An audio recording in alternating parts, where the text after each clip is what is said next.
বৌমা কাপড় তোলো, মাল ভালোই জমেছে, তু এক ফোঁটা পড়তে পারে।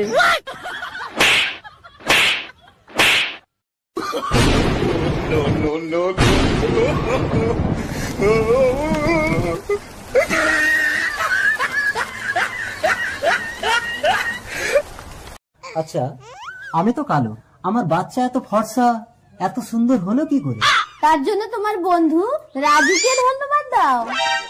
ঠিকই বলেছো, রাজুর বউয়ের যদি যমজ বাচ্চা না হতো আমরা দুজনেই হয়তো নিঃসন্তান থাকতাম। সত্যি, পেটে না ধরেও তুমি যেন সম্পূর্ণ মা। এটা ধরবো কি করে? জমিতে চাষ করলে তবে তো ফসল হবে।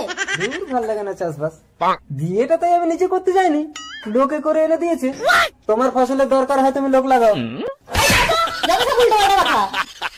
আপু, আপনার পারফিউমের গন্ধটা না অনেক মিষ্টি, কোত্থেকে কিনছেন? এখন মেয়েদের পারফিউমও আপনারা ব্যবহার করবেন? আরে না, আমার বউর জন্য একটা কিনতাম। ভুলেও এই কাজ করবেন না। কেন?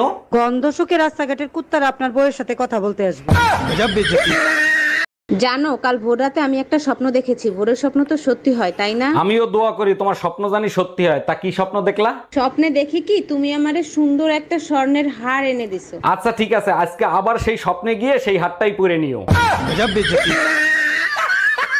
এই তাড়াতাড়ি রেডি হও, পূজোর মার্কেট করতে যাব। যাইতে পারি, মার্কেট করার মতো ফালতু টাকা কিন্তু আমার কাছে নাই। তোমার দিতে হবে না, বাবার বাড়ি থেকে 20,000 টাকা পাঠাইছে পূজোর মার্কেট করার জন্য। আচ্ছা, আমাকে মার্কেটে নিয়ে যেতে তোমার খুব ভালো লাগে তাই না? তোর মতন ছেঁচড়া রে বালের মতন ভালো লাগে।